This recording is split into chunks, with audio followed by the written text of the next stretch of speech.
नमस्कार विद्यार्थी मित्रांनो, आपल्या डबल ओ अकॅडमीच्या ई लर्निंग प्लॅटफॉर्मवरती तुम्हा सर्वांचं पुन्हा एकदा सहर्ष स्वागत आहे। तर आनंदाची एक बातमी घेऊन आलोय, जे काय असणार पशुसंवर्धन पर्यवेक्षक असणाऱ्या या पशुसंवर्धन पर्यवेक्षक पदाची ऍडव्हर्टाइज लवकरात लवकर आपल्याला जे काही सांकेतिक स्थळ असणार यावरती पाहायला भेटून जाईल। आता ही जी काय असणार पशुसंवर्धन पद असणार या पशुसंवर्धन पदाविषयीची पात्रता असेल, त्याचा अभ्यासक्रम असेल, वयोमर्यादा असेल, त्याचबरोबर त्याचा GR असेल आणि त्याच्यामध्ये किती जागा असणार याबाबतची संपूर्ण माहिती आपण आपल्या या व्हिडिओमध्ये जाणून घेणार आहोत। चला तर मग जाणून घेऊया। जे काही पद सांगितलं जातं ह्या पदाचं नाव लक्षात ठेवायचं काय सांगितलं जातं तर पशुसंवर्धक पदभरती किंवा पशुसंवर्धन पर्यवेक्षक पदभरती 2026। आता ही जी काही पदभरती असणार या पदभरतीमध्ये जी काही जाहिरात आहे ही जाहिरात लवकरच आपल्याला पाहायला भेटेल। आता ही जी काही जाहिरात आहे ही जाहिरात टोटल किती पदांसाठी असणार आहे तर 374 पदांच्या साठीची असणार आहे। चला तर जाणून घेऊया त्याच्याबाबतचा जो काही GR असेल, पात्रता आणि अभ्यासक्रम याविषयीची माहिती। परंतु त्या अगोदर आमची जी काही असणारी डबल ओ अकॅडमी असणार आहे, डबल ओ अकॅडमीच्या ई लर्निंग प्लॅटफॉर्म वरती गुढीपाडव्याची एक खास ऑफर चालू आहे, ज्याच्यामध्ये तुम्ही कोणतीही बॅच फक्त आणि फक्त 999 रुपयांना लावून घेऊ शकताय। ज्याच्यामध्ये कोणतीही जी काही बॅच आहे ह्या बॅचेस मध्ये बघा अंगणवाडी सुपरवायझर असेल, ANM GNM असेल, स्टाफ नर्स असेल, महिला व बाल विकास असेल, पशुसंवर्धन भरती, नगर परिषद भरती, FDA बॅच, त्याचबरोबर TET टेट बॅच, औषध निर्माता बॅच, फार्मसी ऑफिसर असेल, फार्मसिस्ट असेल, नेट सेट, तलाठी, त्याचबरोबर LSO, त्याच्यानंतर आणखीन कोणती सांगितलं ते बघा आरोग्य निरीक्षक, त्याचबरोबर आरोग्य पर्यवेक्षक, स्वच्छता निरीक्षक असेल, या पदांविषयीची जी काही असणारी नवीन बॅच आहे ही नुकतीच चालू केलेली आहे।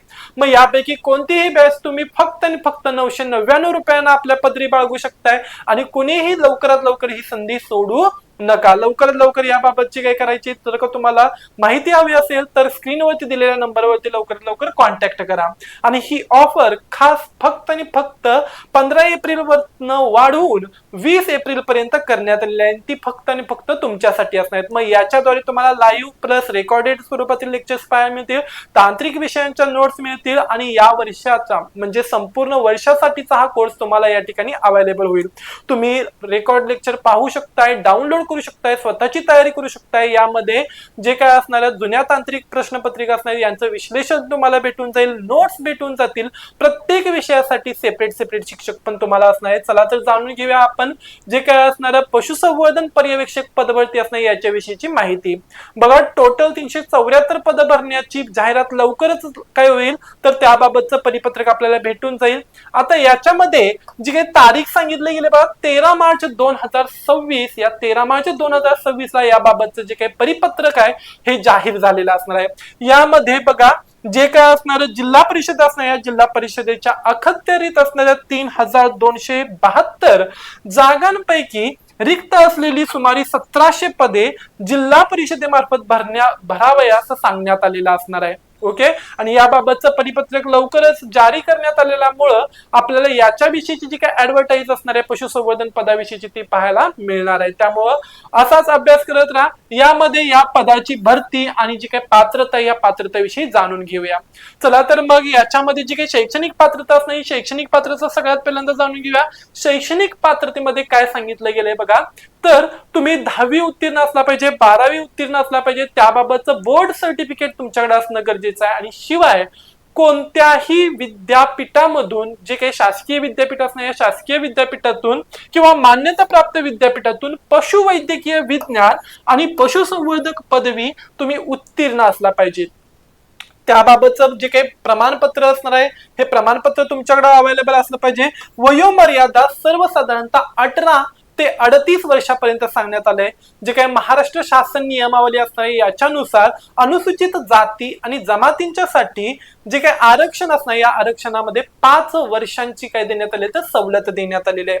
त्याचबरोबर उमेदवाराला मराठी भाषा ही कंपल्सरी आली पाहिजे, म्हणजे मराठी भाषा लिहिता वाचता आली पाहिजे किंवा तिचं परिपूर्ण नॉलेज तुम्हाला असणं गरजेचं आहे, कारण ही जी काही पद असणार आहे हे महाराष्ट्रात असणार आहे। शिवाय काही ठिकाणी अनुभव गरजेचा सांगितला जातो तर काही ठिकाणी तर सांगण्यात आलेला नाही। मग हा जो काही अनुभव आहे हा तुम्ही नागरी संस्थांमधला असेल, म्हणजे जे काही स्थानिक स्वराज्य संस्था असतील, जिल्हा परिषद असेल, नगर परिषद असेल, पंचायत समिती असेल किंवा ग्रामीण पातळीवरती असेल, किंबहुना जर का तुम्ही खाजगी ठिकाणी जर का तुम्ही अनुभव घेतला असेल तर त्याबाबतचं प्रमाणपत्र सुद्धा तुम्ही या ठिकाणी गृहीत धरलं जाणार आहे। त्यामुळे तुम्ही ते प्रमाणपत्र सुद्धा या ठिकाणी जोडू शकताय। ओके, आता चला तर मग जो काही तांत्रिक अभ्यासक्रम आहे हा महत्वाचा आहे, कारण तांत्रिक अभ्यासक्रमावरती जवळपास 40 प्रश्न ते 60 प्रश्न विचारले जाणार आहेत, म्हणजे जवळपास 80 ते 120 गुण ह्या तांत्रिक विषयावरती अवलंबून असणार आहेत। त्याच्या अगोदरचा जो काही भाग आहे त्याच्यामध्ये लक्ष द्या, कसं जातं बघा, तर मराठी असेल, मराठी व्याकरण, ओके, त्याच्यानंतर इंग्रजी ग्रामर, त्याच्यानंतर बघा जे काही सामान्य ज्ञान असणार आहे, या सामान्य ज्ञान मध्ये महाराष्ट्र त्याचबरोबर भारत या दोघांचा काय सांगितलं जातो, भूगोल प्लस इतिहास, त्याच्यानंतर अर्थशास्त्र, त्याच्यानंतर राज्यघटना, राज्यघटनेमध्ये स्पेशली काय सांगितलं जातं, तर जे काही पंचायत राज आहे ह्या पंचायत राजला काय देण्यात येणार आहे, तर वेटेज जास्त असणार आहे।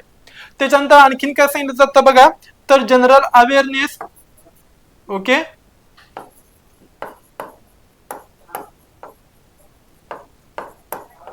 म्हणजे करंट अफेअर्स असतील, त्याचबरोबर गणित आणि बुद्धिमत्ता,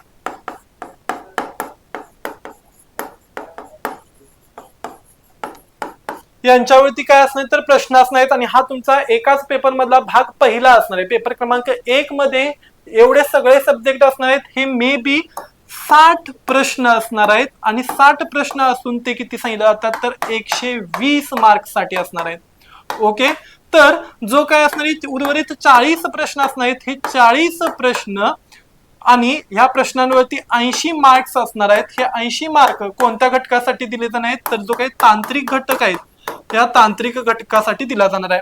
काही ठिकाणी हा जो काही प्रमाण असणार आहे, ही जी काही रेशो आहे, हा रेशो काय असणार आहे तर बदलण्यात सुद्धा येऊ शकतो, तरी पण सर्वसाधारणतः अशा प्रकारचा हा काय असणार आहे तर तांत्रिक पेपर आणि काय असणार आपला सर्व जे काही इतर विषय आहेत त्यांचा समावेश अशा प्रकारे केला जाऊन 200 मार्कासाठीची ही काय घेतली जाईल, तर वस्तुनिष्ठ बहुपर्यायी काय असेल तर परीक्षा असेल।